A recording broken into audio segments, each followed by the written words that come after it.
This conference will now be recorded. And we're all sitting in our living rooms, as was expected. Actually, I'm in one of the bedrooms, so I could have more quiet. But right. Let's see.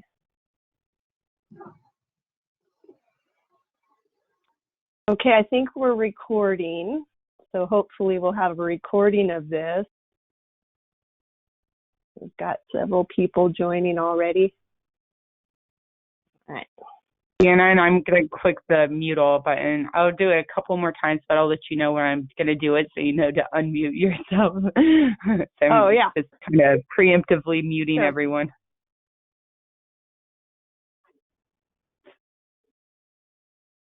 Okay, I think I'm unmuted.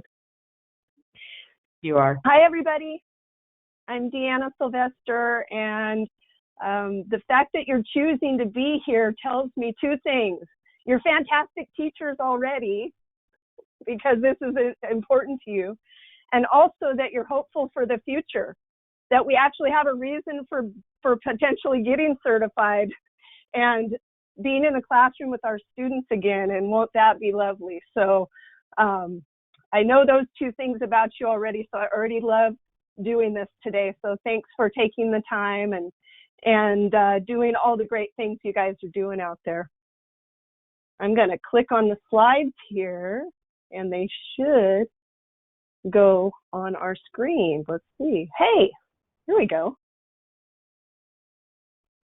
So I'm just playing with how to, this is everybody's life if you're trying to teach online right now, playing with the different screens to make sure that you can see what you need to see. So now I've got to get rid of this screen and then go back to this screen. Okay. Now, if you have any questions as we go through, please type it in the chat box or hold on to it. I'll get to a section where I'll say, okay, who has questions, who has comments, who wants to talk, and then we'll get you to unmute yourself and let us know what your questions are at that time. But what I'll do is kind of an overview to begin with to kind of orient us to all be on the same page for a little while here. And so if you're joining us, you know that we're going to talk about preparing a teaching portfolio. And so I've this is the first time I've done the series, so we're going to see if this works out okay. I've kind of sliced the series into 3 parts. Today we'll talk about, we'll do some review, and we'll talk about assessing ourselves, trying to find out if we're prepared to even make a portfolio. And of course, we'll find out we are. Let me see about. So this is what I plan for us to do in the next hour. We'll see how it works out. I'm going to review the core competencies for massage therapy teachers, because we need to know, if we're going to do any self-assessment, we need to know what we're supposed to be competent in the first place. And I suspect that you all have downloaded this beautiful 30-page document called the Core Competencies for Massage Therapy Teachers. But if you haven't, you'll want to do that after we're done, and I'll show you where to get that from. But I'll review what those 10 standards are, and that you ought to know about if you're teaching massage. And then we're going to list the various ways that you can demonstrate that you're competent in these standards, and that's called putting together a teaching portfolio. And then we're just going to go through how to assess our own levels of competence for each of those standards. So we each have to do that at a personal level. We got to figure that out for ourselves, right? So the core competencies for massage therapy teachers is just not even to go into the history of it for very long, but about 10 years ago, a group of experts in massage education and representatives from all the different organizations, AMTA, ABMP, Massage Therapy Foundation, all of them had representatives work on these core competencies for educators. We had a lot of competencies and discussions around what makes a good massage therapist, but we needed to go that extra step and say, well, how do we be a good teacher to prepare good massage therapists. And so in 2013, these were published. And let's see. If you've looked at them at all, you'll notice they're organized by what you should know, what you should be able to do, and what your attitude ought to be. Because if you're teaching a certain subject and you have a certain attitude about that, you think your students can know what that is, whether you say or not? Yeah, probably. They know what our attitude. So we kind of have to behave from our internal state. And so these competencies are arranged in these things we like to call KSAs. And you'll find that in other fields, educator competencies as well. So we didn't make all this stuff up. We took what experts were doing in other fields and put this together. So what you should know, what you should be able to do, and how you think about those things. Those are how we organize competencies. So for massage therapy educators, we have it organized in 4 different sections. You have to know something about learners and how they learn. You have to know something about your content. That really goes without saying. Many of us, I don't know about you guys, but I got into massage therapy education not because I was a trained educator, but because I was a trained therapist. So I had this content knowledge, and then I had to learn kind of by trial and error and making a lot of mistakes how to deliver that content. So there is the content section. We have to know what we're talking about. There's the instructional practice. So how do we plan to instruct? How do we instruct? And then how do we know if we've been successful? And then professional responsibility. So being able to do all of this from an ethical standpoint, keeping up with our professional development like you're doing today. This would be considered part of professional development. And being part of our greater profession as a whole. How are we participating as massage therapists and as educators in the future of massage? So that's how those things are organized. And if we're doing things in all of these different 10 categories, then that's demonstrating a level of competence in those things. So I'm just going to go through each standard relatively quickly. And the reason I typed so much on each of these slides you'll see is because I'm going to make sure you have a PDF of these slides afterwards as a cheat sheet so you can look at them yourself later. So everybody ready? So in the learner and learning category, we have standard 1 called learning, development, and well-being. So if you're competent in standard 1, then you know how learning happens. You know how personal development plays a part in that learning. You know, and specifically because this is massage therapy education, you know about ergonomics, you know about body mechanics, and you're aware of the different types of resources that are out there for yourself and for your students to be able to study these things. So you understand how learning happens, you understand what plays a part in it. What you're able to do, so under the skills section, you're able to use those instructional strategies that if you know how learning is happening, you know how to use those in your classroom.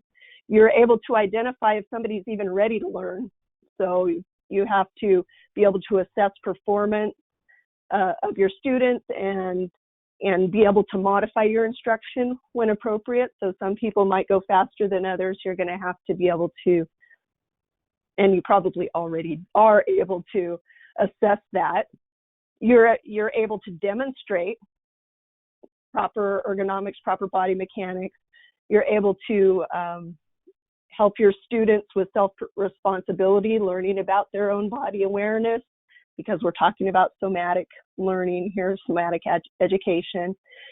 And you're able to, because of how you operate, you're able to promote self-care among your students and maybe make referrals to administration or other resources for students who need more than what they can get in your classroom. So you have to be able to discern what those are. And that requires being able to work collaboratively, right? Being able to understand when you need feedback from others. So it takes an attitude.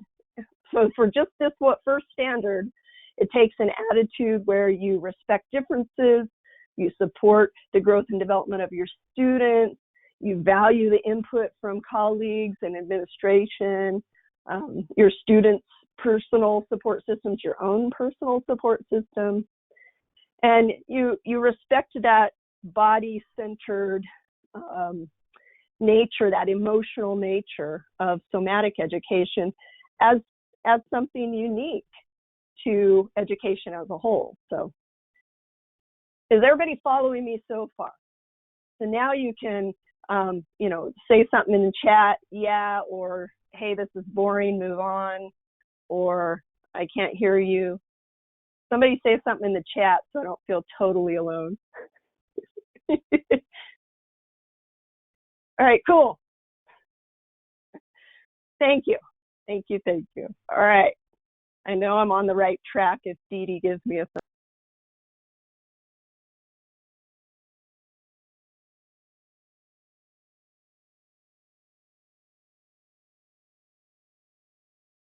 Okay, you can hear me again now? Okay. I got muted there for a second. All right, so that's the standard one. And all of you are already fantastic at standard one, right? See, so you're already kind of doing a self-assessment as I read this. As I read the slide, or as I kind of describe what the slide should be telling you, if it's not clear in the note, that you're thinking, oh yeah, I do that.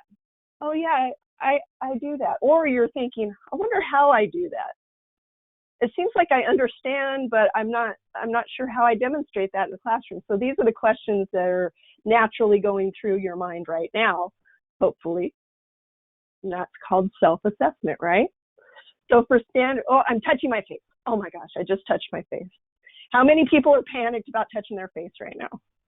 It's just me? Okay, I'm gonna try not to. Okay, here we go. So standard 2, still in the learning and learner section, is learning differences and integrating those approaches. So if you're competent in standard 2, then you know things that like this. You know that culture, family, socioeconomics, all, hey, what happened? I see everybody again. Cool. You know that these things influence someone's ability to learn.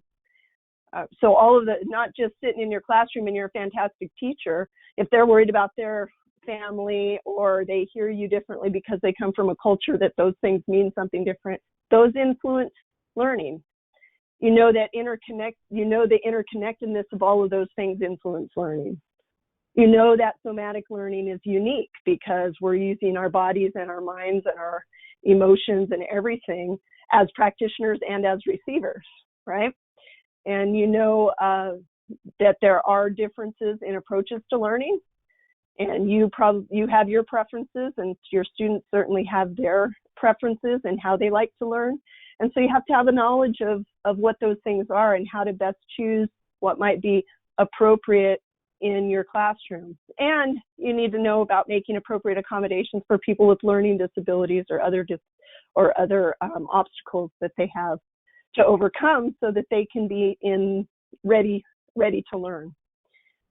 So you're able to adapt your instruction. You're able to adapt your instruction based on your own personal experiences and your own culture, but also the norms of the community you live in. You understand and are able to apply cognitive, sensory, emotional, kinesthetic experiences, and you collaborate with others in order to provide the best types of accommodations for all your students, and especially those with challenges and disabilities. So that requires a certain attitude. So each one of these standards requires these same types of attitudes, but you certainly have to be able to respect and value all learners and their differing abilities, right? And you have to be able to respect their process of learning how to respect others and how to participate in a learning environment. Not everybody is at the same place there. You know that when you get your first group of students, right? And you need to really be able to respect all the differences, not just in their educational backgrounds, but their culture, their family, and their individual differences.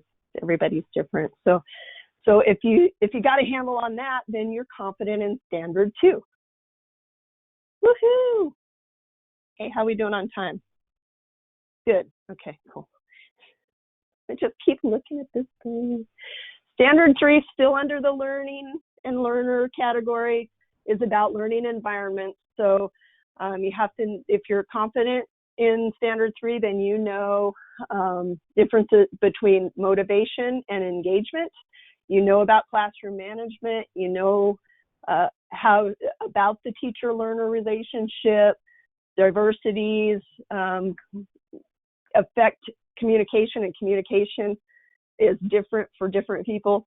You know about therapeutic equipment that you're using. You know about electronic media, and now you know about GoToMeeting or whatever we're on right now, or Zoom. Probably some of you guys have used that. And you know the principles and the requirements of academic honesty. So this one has an ethical component because it's talking about environments. We want ethical and safe environments for our students. So you're able to, so the skill set would mean that you're able to create that safe and encouraging environment. You're able to manage it appropriately. You set the emotional tone in the classroom. You collaborate to develop shared values. You want your students to value that safe and encouraging environment as well. So you help them set expectations, set them with your students. You make sure that you're able to stay in compliance with academic honor codes, meaning policies and procedures of your institution or ones you've written yourself for your CE classes maybe. You learn how to communicate, and you're able to communicate appropriately.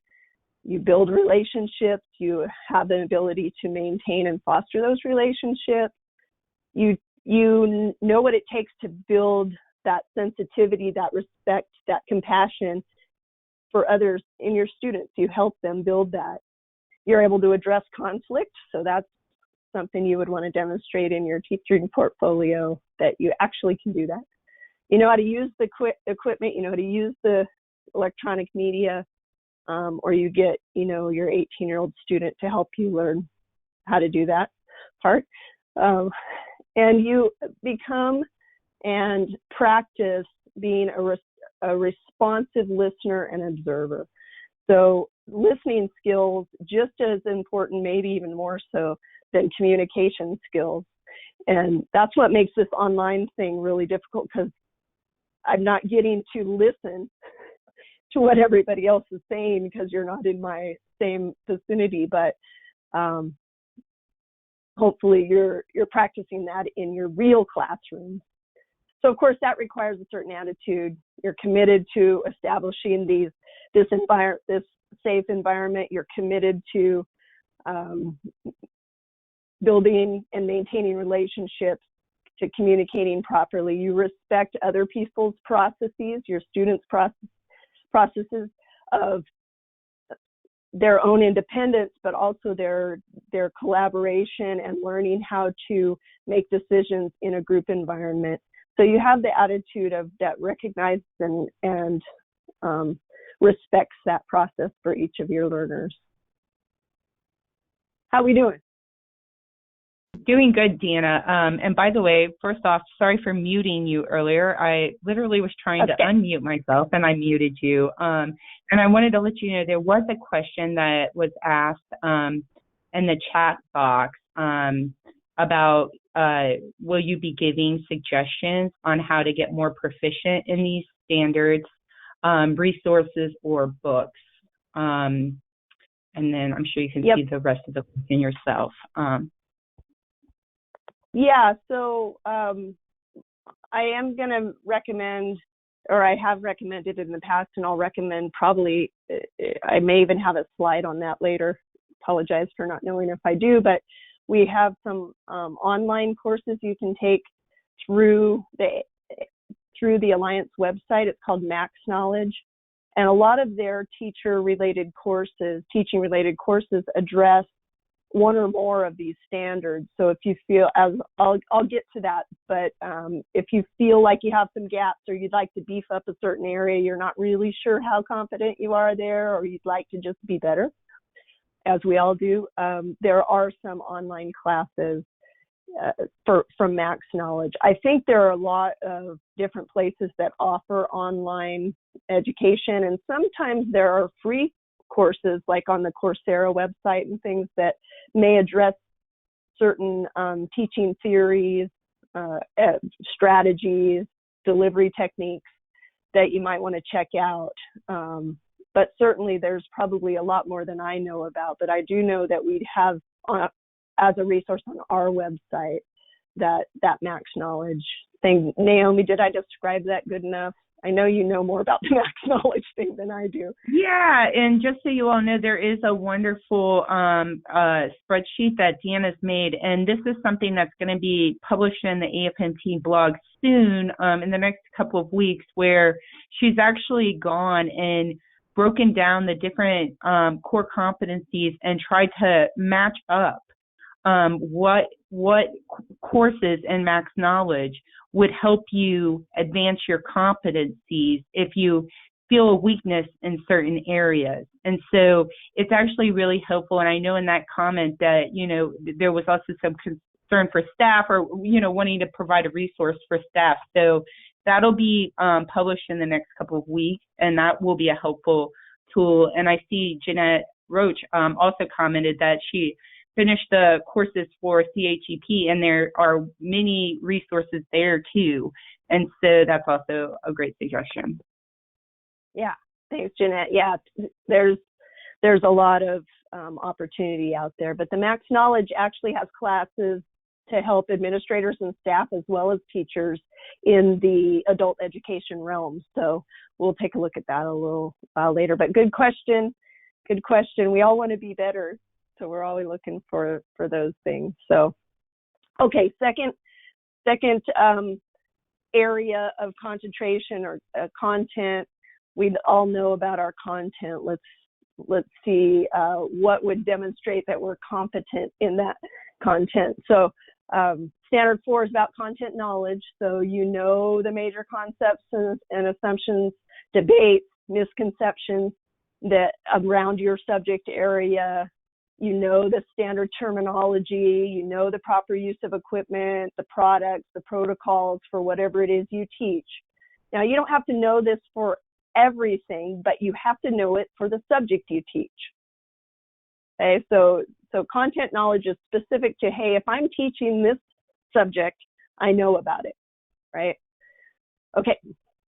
And then you're able to use different representations, demonstrations, explanations in order to demonstrate your knowledge. You're able to encourage learners to understand. You have a way of questioning and analyzing ideas, and you help them to do so. You apply the different methods of inquiry, standards of evidence. You understand and are able to stimulate reflection, help your students think about what they've learned, and be able to link those concepts and make connections from the theoretical over to the actual practical, practicing hands-on. And you're able to evaluate the different resources that are available to you. So this is a good example right now. We were just asking, well, what are some of the resources for learning this? Let's say I wanted to beef up on standard 6. Well, you need to be able to evaluate those resources for yourself to see what might be helpful for you and your specific situation. And that's a skill set that you use to teach your students. You evaluate resources that you can recommend to them as well, and what to use in your classroom that's best suited for yourself as a teacher, best suited for your particular audience, because different groups of students require different things sometimes. And you're able to create those opportunities for practicing and learning, and so that they can feel comfortable that they're gaining competence in what you're teaching them. So that's your competence, is helping them gain competence, right? So that requires that attitude that you know and realize and believe that content knowledge is ever evolving. It's cultural. It's complex. It's not just static. It's not just some facts. Content knowledge is constantly growing, and you really are committed toward each learner's achievement of whatever their level can be in that subject matter. So knowing about what you're teaching, that's what Standard 4 is all about. And then how to apply that content is what Standard 5 is all about. So you know the various options for your teaching materials, your textbooks, your tables, your bolsters. You know what the options are for helping your students. You have an understanding of the quality of the information you're teaching them, and how to impart that information in an ethical way.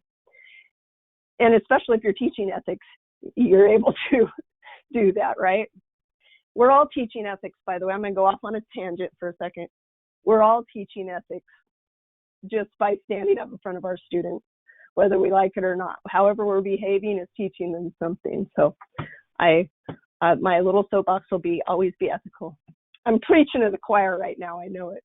So you have a knowledge about technological resources, you know about critical thinking, the importance of it, and about research literacy, and you're able to integrate those things into your teaching. So in order to do that, you have to be able to kind of foster that problem-solving energy in your students, right? You have to be able to apply the content knowledge to the practice, specifically help them apply what you've taught them to their hands-on skills.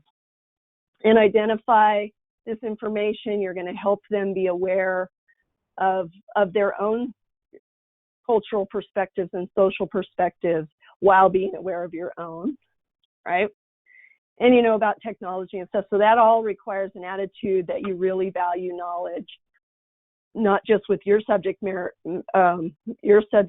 but the whole program they're involved in. So if I'm teaching this subject and there's 12 other subjects that they're going to learn as they go along, I really have to value the knowledge from all of those subjects and display that in my way that I talk about it and the way I behave towards and respect other instructors and other content and materials and stuff. So how are we doing with content? I think that one probably I could have skipped. Everybody understands what they need to do for content, but all right. And Naomi, interrupt me anytime there might be something relevant. That's totally fine too. So third section, instructional practice. So this is where that colloquialism, where the rubber meets the road, right? So you've got all of this stuff, and now you're going to plan how you're going to deliver it. So Standard 6 is all about planning. This is your lesson plan standard. Okay, if you have lesson plans, you know you've got evidence of Standard 6, because you have to know that lesson plans are important. You have to know content, professional standards, educational theories. So how are you going to plan for instruction if you're not sure how someone goes about doing that? So the fact that you know what a lesson plan is, that's a good check mark on Standard 6, right? And specifically to massage, you know about the body-centered nature of massage therapy. So you know, for example, that in planning for instruction, if you're doing a hands-on anything, that's experiential learning. They have to experience it. They have to do it, right?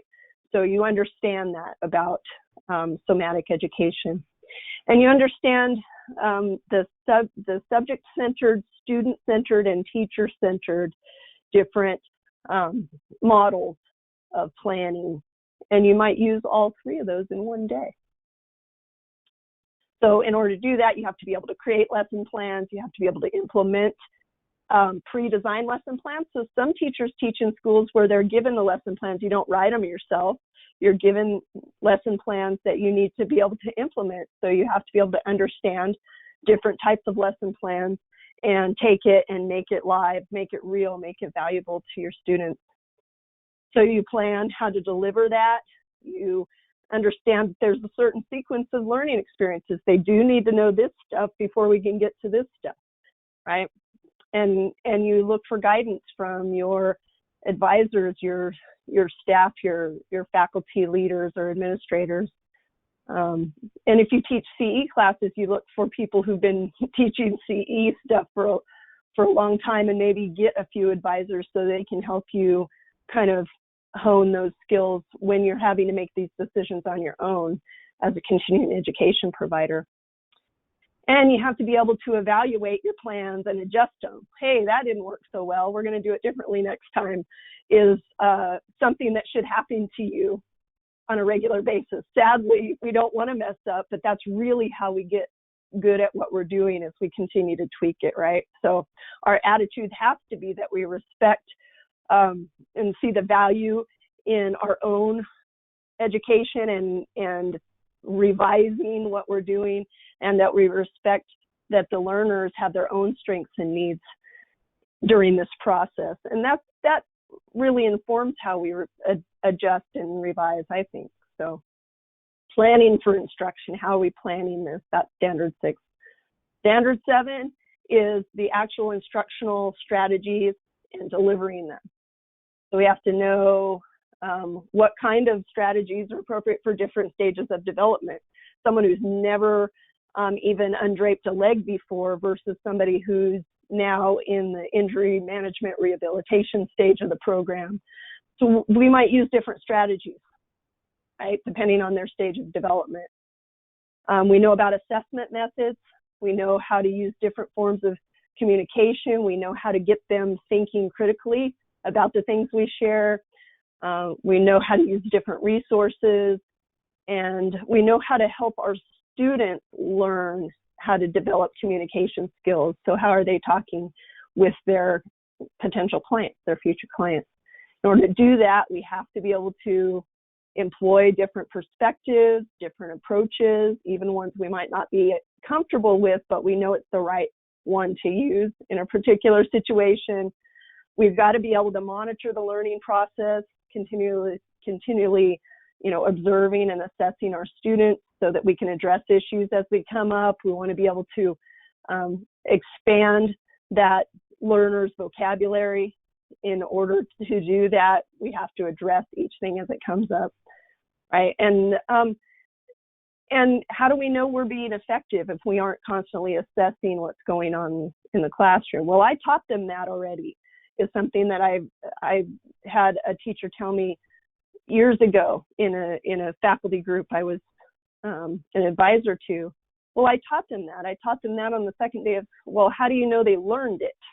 We have to be able to, if they're telling you they don't remember or whatever, or maybe they were absent, or maybe we have to tweak our way of doing this in order to check if we're being effective, right? So you guys know that's the skill set for delivering and adjusting our delivery. So we have to be committed to understanding how diverse learning is and how different learners' strengths and weaknesses are. We have to understand and respect communication styles.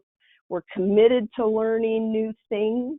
That's one of the attitudes in this standard. We're committed to exploring technologies. For example, I've talked to a few teachers in the last few weeks that said, I was never going to do something online. Well, but because they love and are committed to their students, guess what? They're learning some new technologies and how to deliver some things online. So that tells me that they have the right attitude. And it falls right in here to standard 7. So, and then the other part of this practical branch, what is it? Instructional practice, is observation and assessment. So you've got to understand how important that observing and assessing students as they go through your class or your program, how important that is. So you're able to evaluate and report learner progress. You're able to prepare your students for assessments. You know how to use a rubric in order to do that. You're able to accommodate special needs, just like we've said on several other standards, but specifically within the assessment piece. Somebody might need to be assessed in a different way because of special needs, and you need to understand that. You need to be able to not only receive feedback, which we'll talk about in the next standard, but you need to be able to communicate effective feedback. Effective feedback isn't just telling the truth, it's telling it in a way that they can hear you and potentially make adjustments themselves. So communicating effective feedback, right? That requires that you understand what quality work looks like. You can identify it. You can help learners analyze themselves, be able to figure out their own what they're doing, and when you give them an assessment, that they're able to understand what to do with those results and set new goals for themselves. So that's a skill set that a teacher needs to be able to have to help their students. You can help them align what you're teaching with the assessment and the learning objectives so that it all feels like it fits. So if they looked at the learning objectives on your course outline or your syllabus and they see, oh yeah, this is what we're learning, it's on there. You have to be able to help that all feel like it goes together, right? And you have to be able to work with administration, you're utilizing the technology and the rubrics. All of that requires an attitude of non-judgmentalness for yourself and for your students, right? So you're committed to providing this effective instruction and timely feedback. That's the most important thing about feedback is timely. If you wait too long, they don't remember. It's like spanking the dog tomorrow for peeing on the rug today. Oh my gosh, cut that out of the recording, okay? Naomi, I don't want that to be in the recording. But you guys know what I mean, right? So this is a certain attitude you have to have if you want to demonstrate competence in Standard 8, observations and assessments. Oh boy, losing it. How are we doing? We're on the last section. I told you this review would be a little lengthy, but I think it's important to understand what these competencies are so that we can know why we're even putting together a teaching portfolio and how to assess ourselves based on them. So thanks for sticking with me. Any questions right now, Naomi, in the thing? Any comments? Did people fall asleep? Can you still hear me? Naomi fell asleep. That's what happened. I'm moving right along then. I forgot I was muted. No, I'm doing that. Oh, okay. No questions yet. I am perusing the videos, and maybe one just popped in. Just so you all know, that for the people who have their webcams on, it's really awesome just to see your body language, the thumbs up and the nodding. And so thank you for that feedback. I see you. People they're saying they're wide awake. Yay. So that's awesome. And by the way, if you all have a question that you'd like to just verbally ask, then you don't have to type out necessarily your question. You can even kind of raise your hand in a way by just typing in the chat box that you have a question you'd like to ask. And then when we get to a pause place, what I'll be able to do is unmute you. And so just keep that in mind as we're winding up and getting to a place with towards the end for more questions. I just wanted to let you know that we will be able to allow you to ask it verbally as well. Super. Yeah, I'd love to hear your voices if you end up having a question. And so just where we're at right now is I'm going to review the last two standards, and then we're going to talk about what are the different ways to show evidence that let's assume you're competent in all 10 of them. How do you demonstrate that? What are the things that provide evidence of that? And that'll be the parts of your teaching portfolio. So that's what we're going to go into, and probably you'll have questions along those lines. So, all right, you're still with me. Excellent. So the last little section is professional responsibility. So it's not enough to be good in the classroom.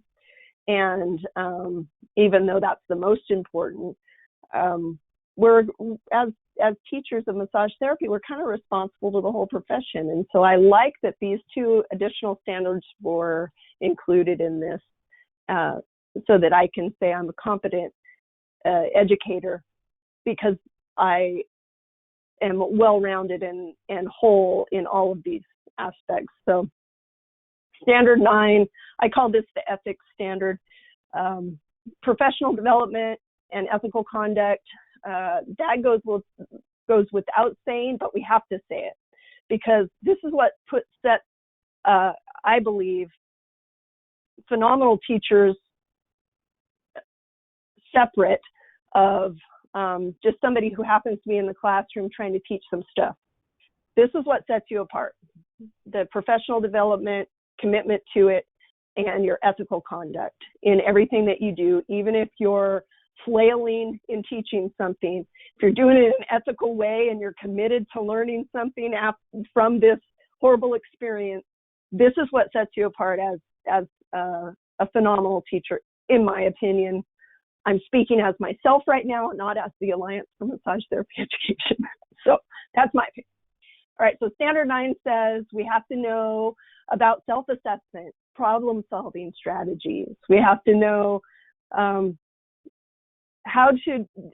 we have to know about personal identity and worldview and things that have happened in our own past. We have to know that those things affect our perceptions, our expectations. We know that's happening with our students, but we have to recognize our own personal bias in this. We're people too. We have certain histories too, and that affects our ability and our way of seeing the world and our classroom. And so so in order to do this, we have to have this self-awareness piece to really be good at what we're doing. We have to be able to say, I have a personal bias here. I see things as a woman, I see things as a mother, I see things, whatever your personal history is. You have to know about the laws and the policies in your jurisdiction or any regulations that affect your institution, your subject matter. So that could be from a national level or just in your particular city. You have to understand what those things are that are affecting you as a teacher or as a practitioner. And you have to understand the therapist-client relationship versus the teacher-student relationship. There are some similarities, but they're also different. And you have to understand that there's still power differential in both of those situations, so that you have to develop and maintain and model appropriate boundaries, right? And you have to understand about copyright regulations in particular whenever you're teaching stuff. So all of this stuff was pulled straight out of this core competencies document, which is copyrighted, and I have permission to share it with you. So you have to be able to use that information and actively seek out more information that can help you, not just from within the institution or organization you work for, but the massage profession at large. You have to be able to seek out resources to be able to continue to grow and use these things, this information and your abilities in an ethical way. So maintaining confidentiality, you demonstrate that by maintaining the boundaries, maintaining confidentiality, maintaining your credentials if it's required for you to teach the clinic orientation class. If you're required to have a license in massage, then you maintain that. That's part of your commitment to professional development, right? So you're just, the attitude goes along with being able to demonstrate this particular standard. You're committed to learning more yourself. You're committed to respecting the codes of ethics, the standards of practice, the laws and policies that govern what you're doing in the classroom. And in addition, you're committed to your own well-being so that you can model that for your students. I like this standard. We talked about that on a whole nother level, and then standard 7 says, hey, you hang out with others like you. Well, collaboration, that you know kind of the historical context, the social, the cultural context of massage therapy education in general. You're able to collaborate with others to support your learners and to support each other in that too.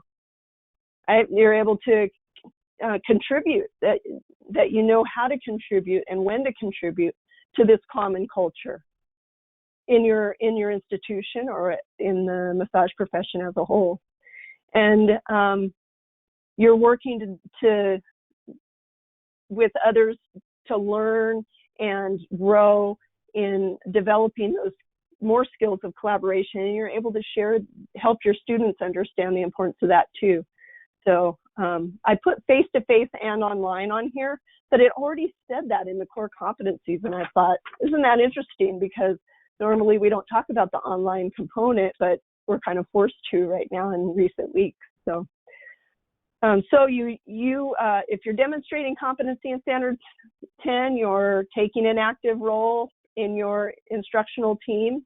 So you're not just an island, but you know and work with the 4 or 5 other instructors you work with, if that's your situation. You're mentoring your students, your teaching assistants if you have them, you're working collaboratively, you're engaging in professional development activities like this right now. And your attitude really is that you accept that shared responsibility for the institution, for massage therapy profession at large, because we're all playing a part in the future of massage, whether we like it or not. So if we're conscious of that and we're on purpose moving in that direction, and we take it seriously, we take responsibility for that, then you're right in line with Standard 10. So, whew, I knew I would need a drink of water after talking about all of these 10 standards. So I want to hear from somebody whether you think that sounds overwhelming or whether you think that describes you as a teacher. And if you share verbally, that'd be great. I get to hear your voice. And also tell us how long you've been teaching, because I suspect a lot of people on the call have been teaching for a while and maybe longer than me. So I humbly accept anybody's comments you might have right now.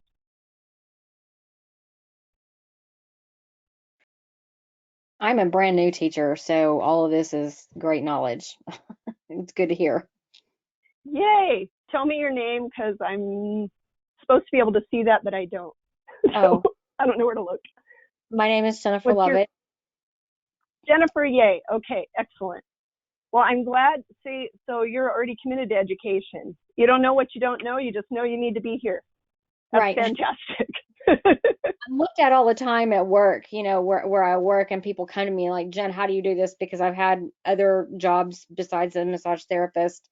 I have a long history of being in healthcare, and so it always feels good. You know, it feels like it really comes from the heart to be able to give any kind of knowledge or help someone feel better about doing their job and have the confidence that they already know what they're asking. But you know, just to bounce it off. And so, but standing in front of a classroom, it can be overwhelming, at least for me as a brand new teacher.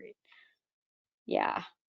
So all the stuff that you're giving is really good stuff. Excellent. And Jen, you know, it's overwhelming for those of us who have been in the classroom for 10 or 15 years sometimes too, because our student body changes. True. On and off too. So what you're practicing, being able to do these things, even with a level of discomfort every once in a while, is exactly what you should be practicing. That's how I would advise you. So thank you for being here and learning this stuff. This is important. Whether you guys put together a teaching portfolio or not, these are the things that really help us and help our students learn, because ultimately we want the best massage therapists out there, you know, demonstrating what massage therapy can do. And if we can teach them things more effectively, more efficiently, and more from our heart, then we're on the right track. So good. That's my motivational speech. Anybody else? And I just want to say, Deanna, I noticed a range of comments. And that I think is interesting to note that people in the comments are everywhere on the level of spectrum, from it's fine, I have education and education, to it's a little overwhelming, to as a brand new teacher, it's really overwhelming. And so, there's that full spectrum that people are kind of raising in the chat box. All right, good. We have everybody. And I feel the same way. And because I've reviewed these so many times, it's the only reason why I feel a little bit more comfortable with them than maybe if this is only the first time you're really talking about them. But these are the things that say, not only do we know our subject, but we know how to deliver it as a teacher. And it's simpler than we think, but it's overwhelming in the beginning, just like massage was. It looks like also Jeanette has a question. So let's go ahead and unmute Jeanette so she can ask it herself. All right, Jeanette, you should be unmuted. Thank you, Naomi. Thank you, Deanna. I've been teaching for almost 22 years now, and I fall into that group of people that learned how to teach by teaching, not from an educational background. And I want to tell anybody here that is thinking that this is overwhelming, it is, but you're probably doing all these things, but if you learned teaching by teaching, you're just not familiar with the language yet. It's like we know our body, but we didn't know all the Greek and Latin. So now you're just not familiar with the language yet. You'll be surprised when you start really picking and choosing that, yes, you do that. You just don't call it that. You just have to learn the language. That's all. So it's great. I love seeing, trying to get ready to try and put this all together, because even though I'm getting better experience with the language, it's still a little overwhelming. Absolutely. So, thank you, Jeanette, because you just nailed it. That's exactly what this is.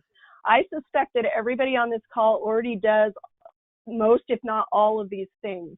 You just didn't know you're doing it, and you didn't know what to call it, or whatever the educational language is. It's just like learning massage language. It's like learning anatomy. I knew this was my arm, but I didn't know it was the biceps brachii until I went to massage school, right?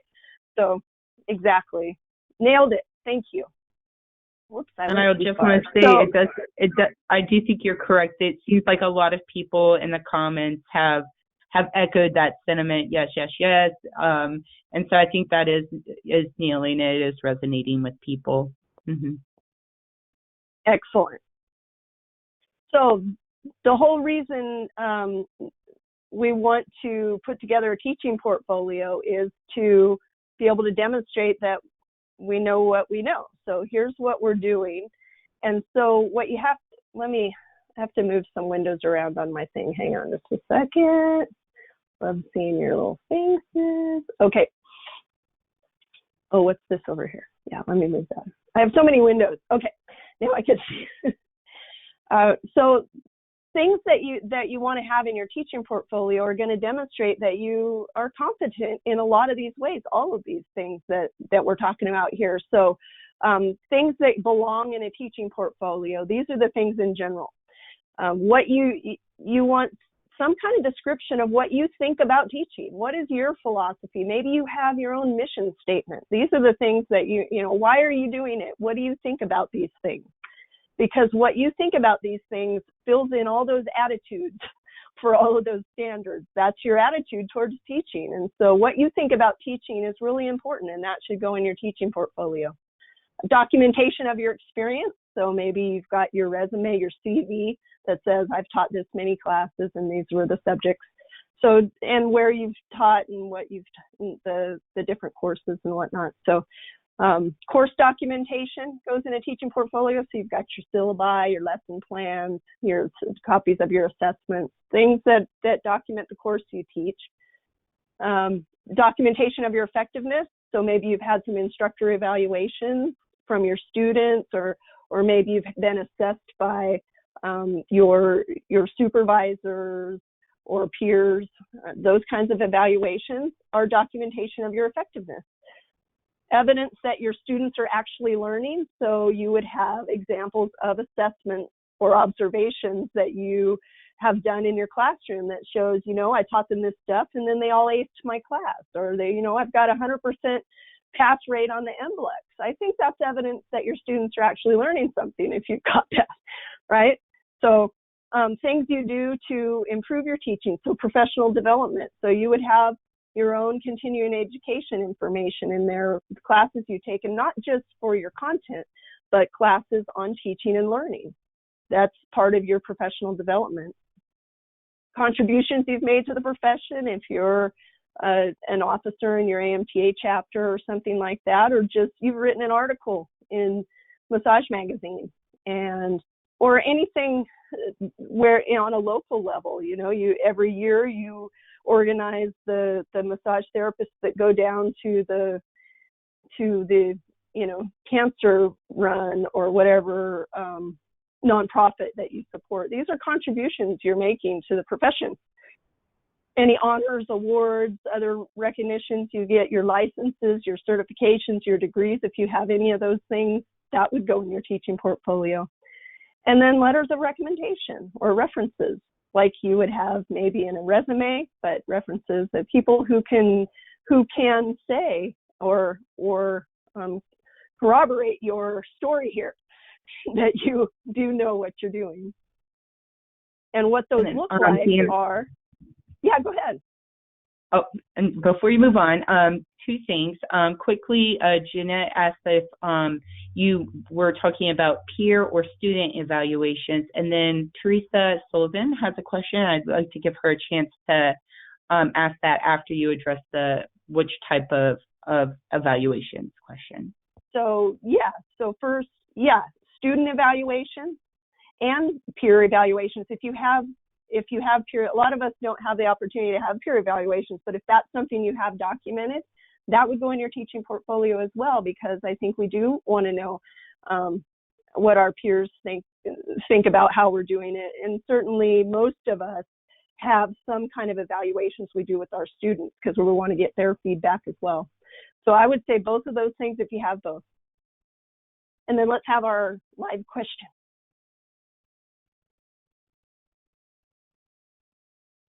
Okay, I'm like clicking unmute here.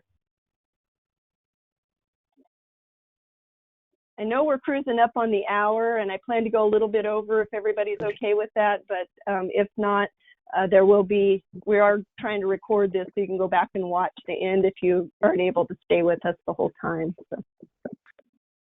It does say that Teresa's unmuted, so you should be good to go. You're good to go. All right. Hi. So I'm Teresa Sullivan. I'm in Iowa. I've taught one class. So I just graduated my first two students. I have 3 more students right now. So I'm relatively new, but I've been in the massage profession for 19, 20 years. So I'm new to teaching, massage therapist, but I've also been a substitute teacher and preschool like all kinds of teaching. So just it's new in this profession. So my question is, like, I was just hoping maybe I could give you an example and you could maybe talk us through kind of how they pertain to the standards. Okay. So I have a student right now who I know that we often have students that aren't willing to talk, but I have a student right now who is very willing to talk, and she'll go on and say, et cetera, et cetera, et cetera, and this and this and this. And so, like, how to help that student become more, have more clarity in her speech and questioning, and not kind of taking over the class. I don't know, does that make sense? Do you need any clarification? No, that makes total sense. We've all had that same student in our classroom, I bet, if we've been teaching any length of time, or several of them. So as far as like giving you specific advice on what you might want to try, I'd be happy to do that separately. But what I'll say in relation to the core competencies is when you learn how to, so this would fall under the classroom management piece, the addressing conflict piece, because it can cause conflict, right? Tell me your other student or students are going, oh, not again. And so you have that happening in the classroom, right? This person's telling their whole life story every time you mention something, and the other people in the classroom are going, oh, geez. So it's your responsibility, though, as the teacher, to manage that learning environment. And if it's not conducive to learning, you've got to address that somehow. And that speaks to those standards that have to do with managing the classroom, affecting conflict and stuff like that, and helping your students learn their responsibility in the learning environment. So helping that particular student learn about self-awareness. They need to know how they're affecting the learning environment. And my recommendation to you, and certainly I'm willing to have a conversation after this too privately, but my recommendation to you about that particular student is to take them to the side privately and talk to them about maybe sharing some of their things with you privately rather than all during the classroom, and help them understand that that they need to start practicing in the classroom, sharing less, because it's really important they don't share everything with clients, right? So I have in the past tried to link that with a skill set they need in the treatment room. The skill set you need in the treatment room is to, not tell your client your whole life story. This is about them, not you. And let's practice that in the classroom. Let's see what that looks like in the classroom. The trick is, of course, being able to discuss that without them getting their feelings hurt and feeling offended and things like that. And those are emotional intelligence quotients that you have less control over in that student. So, but I'll be happy to talk to you about that personally. And if anybody on this, I know there are people listening right now that have this experience and have good ideas. And if you guys want to email me any ideas that she could use, I will pass them on, because part of why we're doing this is we should be sharing with each other what's working and what's not working. And these kind of questions are really super important. And so anybody who has ideas along that lines, and really that whole classroom management or conflict management piece, is something that we all have to deal with when, humans are involved. So I don't know if that really answers your question, but I certainly appreciate that is one of the most important pieces of being in the classroom and setting an environment that's conducive to learning.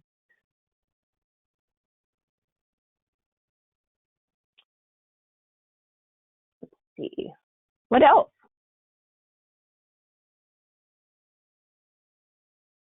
Naomi, make sure you help me write down the name and email address for her so that I can make sure and connect with her afterwards. I'll give you my phone number. We've got it. We've got everybody's email from when they registered, so we will be following up. Perfect. Yeah, I think that question resonates with any educator in any classroom, and I feel that to the core. I feel like that's the most difficult aspect of any classroom. So yeah. It really is, and it can be a beautiful learning experience for yourself and for others observing you, who may become teachers later too. So we don't know how much our flailings are actually beneficial to someone seeing how we deal with something in a not graceful way, and then we come out of it dancing anyways. So that's what I love about teaching massage. We get to do that on a daily basis. Hopefully we'll get back to it. All right, so the elements of a teaching portfolio might look like these things. So where we actually find the evidence of the competencies, all those things that go in a teaching portfolio are some of these things. And certainly these are things that we require if you're going to apply for certification. These are part of the portfolio elements that we require for you to turn in so that we can properly evaluate your competency. So resume, or you're going to have information on your resume or your CV. Many teachers are going to the CV format. Your published course materials, so your lesson plans, your syllabi, your course outline, your learning objectives, your assessments, anything that's written, things like that. You're going to include, I said, lesson plans, your planned activities. What do those look like? So here you are teaching, and you know that on the fourth week of class, you're going to do these 3 activities. Well, you might know that, or you might have a note written down, but for your teaching portfolio, you're going to want to describe that activity, how long it takes, what you hope the students to get out of it, what follow-up questions you do. So being able to describe what you're doing is really all this requires. So you're probably already doing all these things. And like Jeanette said, we don't have a language around them, but lesson plans and activities and observations and assessments, when you're observing every day in your classroom, but you have notes to yourself on how to do that, probably not. You're probably just observing every day in your classroom. So you would write down, well, in my formative assessments of the shoulder technique, I'm looking for these things. So you're describing how you're assessing your students, even if it's just an observation.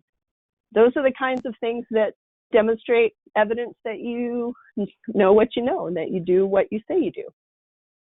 Video recordings might be something you don't have unless that's something your school does on a regular basis. But most teachers I talk to have kind of evidence of most of these things, but they don't have a video of themselves teaching, which might be tricky right now because we're not all in the classroom. But you could set up I have a little, my iPhone fits on a little tripod thing that I got to hook it up, and I can record myself doing anything. So, you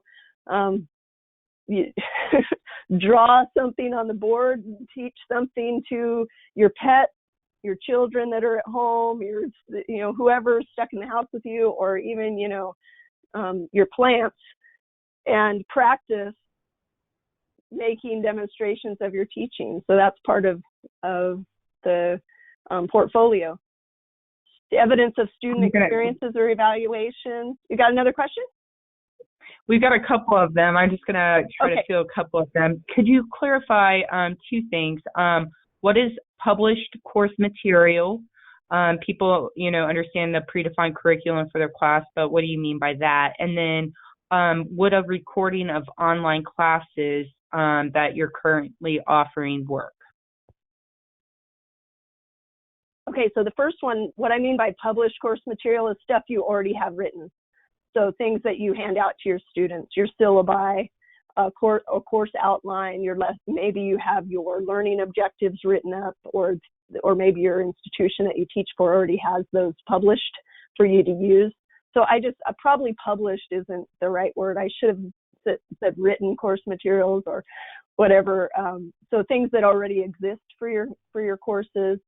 And if you don't have any of that, if you've never typed up a syllabus because you just walk into the classroom and do it, then that stuff you would have to work on to generate your teaching portfolio. But that's what I mean by published. It's the stuff you already have written. And then the video recording of online, that's really interesting because I think that would work if you're the one who appears in the video frame, because that's the description, is you need to appear in the video frame and you're teaching something.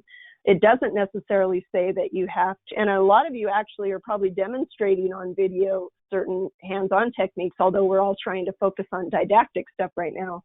But I think that a video recording of your online class could work. If you're trying to demonstrate a particular competency, like you want to demonstrate that you have knowledge in your content area, maybe standard 4, then you're on the video for about 5 minutes talking about your subject matter.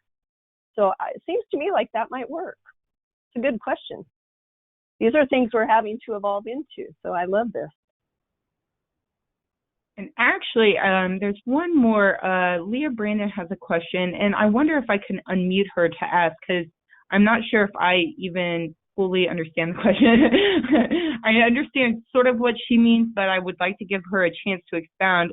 Leah, I'm just going to go ahead and unmute you, and then hopefully that works without a problem. So I'm clicking unmute, and if I'm trying, at least sometimes it takes me a few clicks.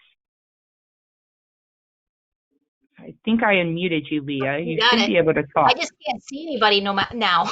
Everybody's gone. I don't know if that's on your side or my side. Hi, I am Leah Brandon, and I am from Flint, Michigan. And I have been kind of watching through everything that's going on here. Luckily, in the state of Michigan, we can teach almost 2/3 of our program online, as I found out by the group this last Sunday, the AMF group. So my thought was, I was thinking, my gosh, how am I going to do my video for you guys? And then I started thinking about it. Well, everybody's rushing to learn how to do Skype and GoToMeeting. And this here's actually a list of about 6 different video groups, programs. And I'm actually sitting down learning all of them so that way I have an idea. But then I started thinking, you know what? If all of these apps have the ability to have the students on there and me to be able to see myself and all that kind of thing and video to record it like you guys are now, if we sent something into you guys like that, because then you know that we can use the technology, we're able to move around in that technology, we're able to show that we can organize it enough that we have just our students in there, that we follow a guideline of, like you have sorry, I'm speaking too fast for myself, have a PowerPoint or some kind of information, the chat thing, being able to respond back and forth. Again, it's just that we're not in the same building. It's still human contact. It's still going to demonstrate our ability to speak and talk and our cadence and our excitement and such like that. But you had already started talking about that by the time I posted the question. So. No, yeah, just as you were speaking, I was imagining your competence in several of the standards. You definitely could demonstrate content knowledge because you're teaching them whatever it is, your subject matter, but you're demonstrating proficiency in technology, which Correct. includes, that's a strategy. That's an instructional strategy. So you're covering kind of standards 4 through 7 and possibly 8 if you're also observing and assessing students. Correct. Somehow in the video. That might be overachieving, but maybe you make 2 different little videos like right. that, yeah. And I did record my students at one point when I was teaching. We were doing the skeleton, and I had them play a game. It was a physical hands-on. It was supposed to be for us to be kind of rowdy, kind of get up and move around instead of being lectured. But I had them go into 2 tables and with Post-it notes. They had 25 Post-it notes, and each team had to write down 25 different bones on each of the Post-it notes. Then I had them switch tables. So now they didn't even know what 25 they were getting. And then we would time each other how fast we can get our 25 Post-it notes on our skeleton. And it was hilarious. It was fun. And then people are like, no, that's, the thoracic is right here. And so the numbers all start over. And they're like, what? The numbers start over again on the back? So they were like teaching each other. And it was really, really great. And so I was going to throw that in as an extra for you guys to see a hands-on, because I can't get to my people right now. Yeah, and what you just described is standard 3. So you Right. just created a learning environment that's safe and effective, and where students understand how they participate in the learning environment too. So correct. Yeah, You can see how perfect the one example. Yep. And you can see how the students felt comfortable enough to make a mistake, and then the others were nice and instructive and not destructive on showing that person. And they're like, oh, okay, So I was just so proud of them because of that care and that professionalism that they were already showing. I thought that was really, really good. Excellent. I'm so excited for your students. I'm excited for them to have you as their teacher. Well, thank you. Okay. All right. One more quick thing. Sure. Sorry. I wanted to honor that, maybe some of the people who are with us had only set aside, the 60 minutes or whatnot. And so I'm sure a number of people may not be able to keep on, and those who can, that's wonderful. But I wondered if you could quickly just address for people how we plan to, make the video or any documents available to them. That way they know it in case they need to leave.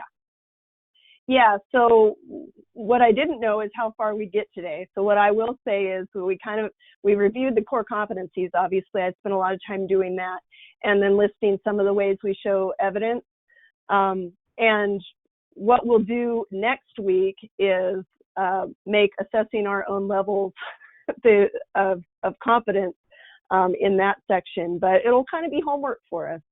So what will happen right now is, as we wrap things up, this is my understanding, Naomi, and correct me if I'm wrong, we're going to make this recording available to folks who weren't able to stay for the whole time, or for folks who maybe are teaching right now, or so doing something, responsibilities that they have in their personal life. And so we wanted them to be able to kind of watch and listen. And what I'll also do is be sending you guys a PDF of all these slides, so you can just have that information. And hopefully you already have the core competencies. What am I missing? Oh, the self-evaluation worksheet. If you haven't downloaded that from the website, I'll make sure to send that to you, so that you can kind of start going through each of the concepts, or the standards, and see where you fit there. Because this is what we're going to do, is ask these types of questions. What do I know? How do I demonstrate that knowledge? And what are my attitudes? And you're going to answer those questions for each of the standards for yourself. And you can do that just by grabbing the core competencies and writing in the margins. You can get the worksheet that we put together. It just has some boxes for you to write your evidence. What do I do? So you're asking this of your own self. What do I know about these things? How do I demonstrate that knowledge in the classroom, or in my behavior, or in my daily life? What are my attitudes towards it? And you'll do that for each of the sections. And then the potential evidence that you might have for each of those things, how you demonstrate them, are those elements that we talked about that go in the teaching portfolio. So we're going to revisit this for next week's session, and really go into what does that evidence look like? How do if it's not in my syllabus, how would I provide that as evidence, or how do I include that in my teaching portfolio? So we're going to delve into those as part of our next session. Does that feel like I addressed what you asked, Naomi? Yes, thank you. Cool. So what do I have on the next session? I'm going to include all these slides for you guys, don't worry. Even though we're going to cover them next week too. So your homework, take a look at the different competencies and see if you can write down your answers to what do I know about this and how do I demonstrate it. Even if you don't use whatever the terminology that the competency uses, because we tried to go with the educational mumbo jumbo, but write it in your own words. How do I do this? Well, I take my students on a field trip and we do this or that, and that's how I show this. So write it in your own language. So that's your homework assignment before we talk about this stuff next week. And this is the slide I wanted to forward to in case anybody wanted to check this out before next week too, is if you go to afmtetraining.org, that's that Max Knowledge online training site that we're talking about, that has stuff for teachers, a whole teaching section, and which addresses many of these, if not all of these standards. And they have stuff for institutions, staff, management, as well as teachers. So you can browse through that and see if anything like that might feel like the right direction for yourself. So I wanted to get to that slide basically. So if this has been beneficial to you at all, please come next week at the same time, because we're going to talk about assembling that evidence. We're going to talk about what does it look like for me in Flint, Michigan, for example, or me in Tucson, Arizona is where I'm at. But wherever you're at in your classroom, your type of, if you're a CE teacher, that's going to look different than if you're in an institution that maybe hands you the lesson plans and all of the documentation. You didn't get to write it yourself, but you are the one instructing with that information. So we're going to talk about what that looks like. So I think that's probably a good place to kind of wrap up. I know we went over the hour. I appreciate your time so much. I appreciate your dedication to education and your hope for the future. That's what we're doing. Everybody's going to need massage way more than they ever knew after all of the social distancing. Am I right? I have never needed a massage so much. This is the irony of our lives right now. I've never needed a massage so much as I do right now. So I don't know if that's your experience, but that's what's happening for me. I'm going to look at all your beautiful faces. Let me get the right screen up.